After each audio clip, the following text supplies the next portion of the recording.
Hai semuanya, kembali lagi di channel HR1. Dan kali ini kita kedatangan salah satu pecinta alam yang ada di Sulawesi Selatan, terkhususnya di Kabupaten Bone. Kebetulan beliau ini adalah senior saya. Bisa perkenalkan diri?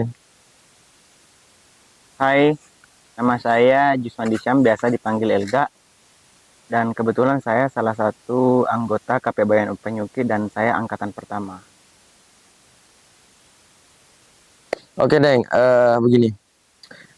Sejak kapan kita mengenal pecinta alam dan hal apa saja yang bikin kita tertarik? Pengalaman yang paling berkesan apa saja yang pernah kita dapatkan selama bergabung di pecinta alam?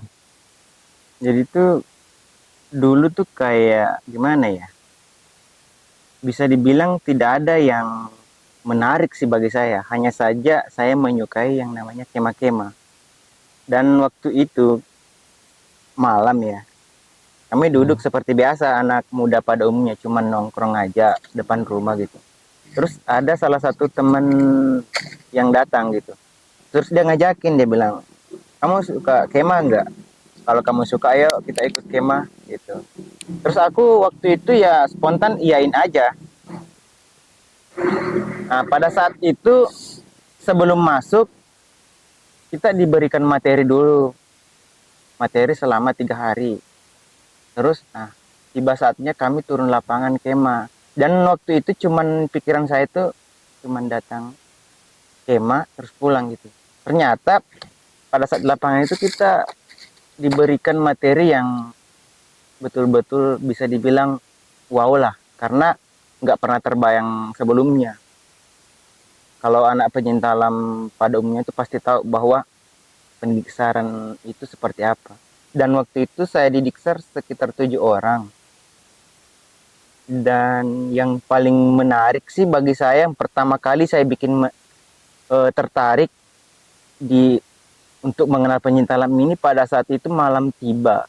Terus ada salah satu senior atau panitia di pendisaran itu, dia bilang gini, kan waktu itu kita direndam tuh di Mhm. air jam Mhm. 2 subuh.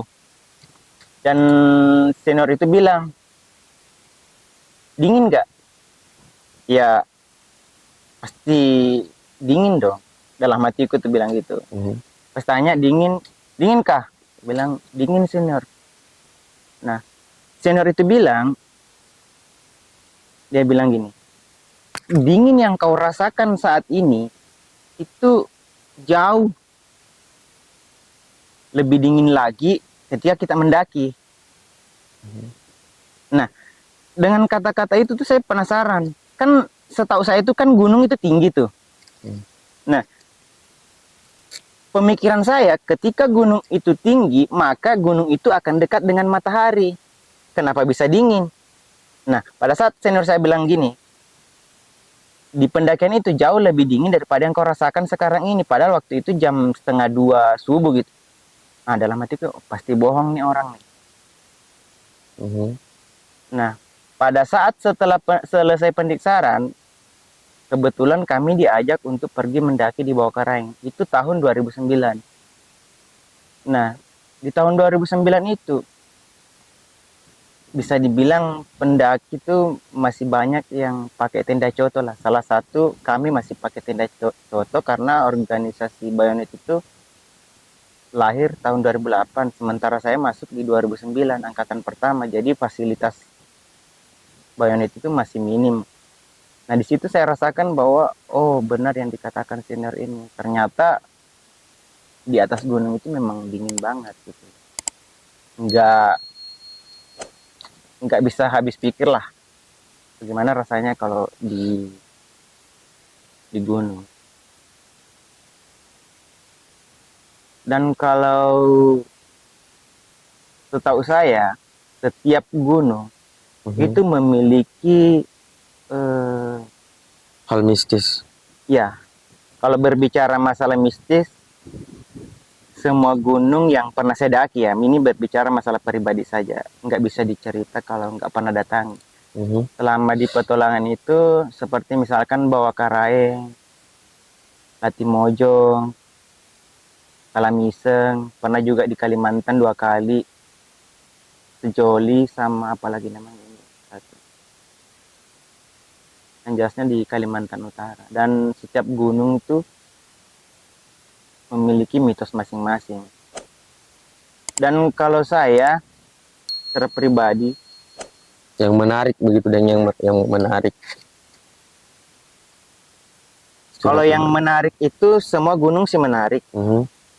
Cuman kalau yang berkesan kalau berbicara masalah mitos itu ya di Bone sendiri ini, di Kalamiseng. Waktu itu gimana ya? Boleh tahu deh kalau Kalamiseng itu lokasinya lebih tepatnya itu di mana? Kalamiseng waktu itu kami dari Mare terus pergi ke Patimpeng ya kalau tidak salah. Patimpeng dari Mare jam 4 sampai di Patimpeng itu Mhm. kan waktu itu kita belum pernah datang ke sana. Di Patimpengnya sampai jam 4:30, cuma dari Patimpeng ke kaki gunung itu kayak lama karena nggak pernah ke sana. Jadi jalan tuh mutar-mutar, apalagi lewat kebun tebu.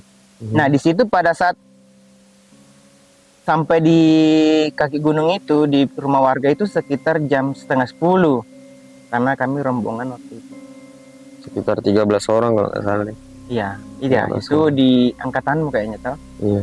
Kan menurut saya itu yang menarik pada saat sebelum nanjak karena Orang bilang di situ nggak usah mikir naik deh besok pi karena malam. tapi anak-anak masih bersikeras untuk datang ke tempat itu dan mau nanjak malam itu. Nah, tapi sebagai angkatan tertua ya aku iyain aja karena waktu itu Bayonet masih banyak yang sekolah dan sementara waktu itu bukan malam minggu waktu itu. Nah, pada saat di pos pertama nggak ada masalah, pos 2 juga nggak ada masalah, tapi pas pada saat pos ketiga tuh kayak mulai ada yang aneh karena dari satu angkatan saya Nurman itu capek kalau nggak salah waktu itu. Nah, pada saat capeknya itu kayak gimana gini deh, kalau pernah dengar suara kuntilanak yang ada di TV tuh, Cekikikan. ya tuh kayak kan kuntilanak itu kan kita taunya perempuan toh, Mhm. tapi di Latimojong di Anu itu di Kalamiseng itu kayak kuntilanak tapi dua gitu, ada laki-laki ada perempuan, terus kayak terbang mengitari di atas kita gitu. Dan spontan aja. Langsung kaget nih, Deng. Langsung Iya, kaget. karena kayak nggak pernah terlintas sebelumnya. Tapi memang sih kalau dengar sejarah, ya memang sejarahnya memang tinggi. Nah, jadi kalau berbicara masalah Kalamiseng itu, jadi gini, pas pulang dari Kalamiseng itu hari, kita turun, terus kita bicara sama warga di situ, katanya memang Kalamiseng itu dulu bekas benteng. Benteng Kerajaan Bone khususnya di Bone Selatan. Dan waktu itu katanya benteng itu adalah benteng terakhir yang dihuni adalah semua masyarakat Bone khususnya di Bone Selatan yang naik ke situ. Nah, pada sampai di atas itu dulu sejarahnya Belanda tuh menguasai daratan Bone. Mhm. Nah, pada saat itu Belanda mulai menyerang benteng terakhir itu. Nah, semua pasukan yang ada di Bone waktu itu turun karena terkalahkan oleh pasukan yang bersenjata. Tapi beberapa tahun kemudian Bone lagi yang menyerang mereka. Nah, di penyerangan Bone waktu itu menewaskan semua tentara Belanda yang ada di situ. Nah, yang bikin aneh, semua tentara Belanda waktu itu di Kalamiseng itu tuh kayaknya mati semua deh dan dikuburkan. Nah, ada salah satu istri jenderal ya atau kolonel lah yang petingginya Belanda waktu itu, kebetulan ada salah satu perempuan dan itu tidak ditemukan mayatnya. Karena yang dikubur itu cuma laki-laki semua. Kalau boleh tahu deng, itu nama yang istrinya itu yang perempuan siapa? Ya lebih dikenal dari masyarakat, lebih dikenal masyarakat lah namanya. Kalau namanya sih, kalau orang pribumi dulu memanggilnya dengan sebutan Noni, Noni Belanda. Noni Belanda. Ya. Nah, pada saat semua tentara Belanda itu mati dan dimakamkan, si mayat perempuan ini tidak ditemukan. Setelah beberapa hari ditemukan satu kuburan, tapi batu nisannya itu ada 2. Biasanya kan kalau laki-laki nisannya 1, tapi ini 2. Nah, di sekitaran pemakaman itu ada sebuah gaun putih yang biasa dipakai Noni Belanda. Orang-orang di sana meyakini bahwa yang mati itu adalah Noni Belanda. Cuman jadi pertanyaan, kalau dia yang mati, siapa yang kubur? Nah, ini pertanyaannya aneh sih. Karena kalau kuburan itu adalah Noni Belanda, yang kuburin dia siapa? Kan aneh toh. Padahal sisa dia. Ya, padahal sisa dia. Masa bisa orang kubur dirinya sendiri? Nggak mungkin. Tahayul, nggak masuk akal. Iya. Jadi tuh kalau sepanjang yang saya tahu di petualangan tuh, yang kalau berbicara mitos tuh salah satunya itu. Banyak sih mitos yang seperti misalkan kita panjat tebing juga di Sumpah Labu waktu itu ada aneh juga, karena salah satu senior kami itu lihat keranda. Oh, keranda terbang. Keranda yang nyangkut di ranting pohon. Oh, cocok Medeng, yang kayak di Kalimantan itu. Ada yang di Kalimantan keranda terbang. Ya. Mungkin sejenis itulah. Sejenis itu, hantu keranda lah kalau masyarakat lebih kenal itu hantu keranda. Kalau saya sih secara kalau kita mau berbicara kalau materi pencinta alam, otomatis kita menghormati adat istiadat setempat. Tapi kalau kita berbicara lagi masalah Islam, kembali ke persoalan agama, ya kembali lagi ke persoalan kepercayaan masing-masing, mau percaya atau tidak. Karena kalau saya secara pribadi selama berpetualang, bisa dibilang pernah lah, bahkan keseringan lihat hal yang seperti itu. Jadi kayak biasalah, maksudnya ya memang setan itu kan atau jin itu kan memang ada loh, diciptakan. Jadi tapi yang nggak usah terlalu dipikirkan lah. Intinya kalau kita berpetualang itu harus diawali dengan hobi. Karena kalau nggak hobi ya paling petualangan 1 kali 2 kali itu udah bisa dibilang berhenti mak deh, menyerah mak deh. Ya, tapi kalau hobi itu contoh misalkan kita daki Gunung Bawah-Kareng, pasti kita berpikir bahwa yang lebih tinggi daripada Bawah-Kareng itu apa. Nah, kita mencoba lagi Lompo Batang. Setelah Lompo Batang lagi kita mencoba lagi Mekongga atau Latimojong atau keluar Sulawesi. Nah, kalau kita nggak hobi, ya paling 1 kali 2 kali berhenti. Kalau saya sih secara pribadi ya. Dan nyatanya memang seperti itu, Dendi. Ya. Kalau misalkan kita mau lihat sifat asli teman kita, ya ajak mendaki. Ya. Benar nggak sih kalau itu?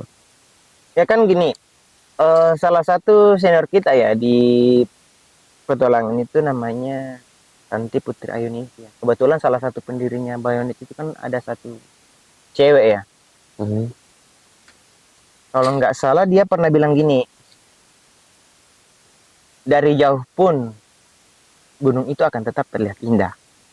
Dan kau takkan pernah tahu apa-apa saja yang ada di sana.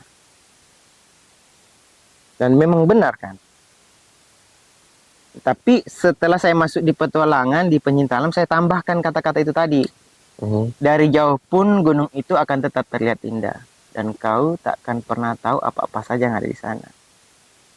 Keindahan yang dipancarkan oleh ciptaan Tuhan yang besar itu bukan hanya untukku, bukan hanya untukmu, bukan hanya untuknya, tapi untuk kita semua.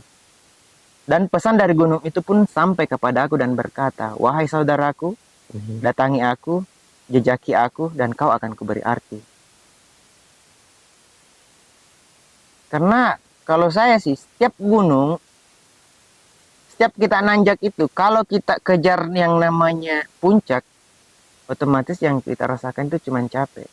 Tapi kalau kita datang dengan niat untuk menikmati hasil karya seni Tuhan, maka yang kita dapatkan adalah kebahagiaan. Karena kita menikmati setiap jejak-jejak kaki, setiap jejak langkah kaki kita. Itu kita akan nikmati satu pepohonan. Karena setiap daerah itu memiliki Keindahan masing-masing. ya, keindahan masing-masing. Contoh misalkan di tempat kita yang dataran rendah ya, kan nggak ada bunga yang dibilang edelweiss gitu. Mhm. Nggak ada juga dibilang piranti.